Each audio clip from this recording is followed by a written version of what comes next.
We had a show on radio called My Favorite Husband with Richard Denning playing the lead opposite Lucy. Right. We had an option, a clear option, to convert that to television. We all looked at the show because she insisted that Desi be on instead of Richard Denning, and that was a whole new show. It was a new concept. And I don't know who made the decision to pass on the option. I have no idea who it was, but it was not a bad decision because it was and by the way, two writers from YNR LA office or Hollywood office were writing the show, so we had a good close relationship with the show. This was Madeline Pugh and Bob Carroll. Yes, Madeline Pugh, Bob Carroll, and Walter Bunker had a good relationship with the show, and Bob Hussey, who were our real key guys out there, and we passed on it, and all of a sudden, this show becomes easily the most important situation comedy in the business.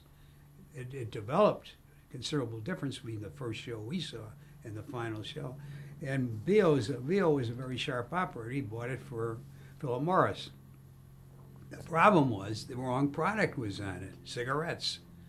Philip Morris cigarettes were about as far as you could get. I noticed every once in a while the old man made Lucy smoke. Mm-hmm. I mean, nothing was more awkward than Lucy being forced to smoke for the sponsor. Mm-hmm. But a year went by and they were not selling Philip Morris cigarettes. Obviously, it didn't match the show. Even though the show was number one in the country. Yeah. And Procter, because they had BO agency, bought half of it. Time goes by a little more and Philip Morris is still dying. And literally, Alfred Lyons, the head of Philip Morris, got on and said, "You got to buy this show, buy my product, or I'm going to take the show off," which he had no authority to do whatsoever. He said everything, but I'm going to have to take my kids out of private school, sell the yacht, and that was the impression he left. He actually got on the air and said that? He did the commercial personally. Wow. And it wasn't long after that he canceled himself because it wasn't working. And one morning, Bill Craig of Procter, who replaced me when I left, came into my office at 10 o'clock in the morning and said, "Do you want half of I Love Lucy?" No network, no nothing, just the two of us. And I said, "Yes." He said, "We like Jell-O." I said, "You think you can get Jell-O?"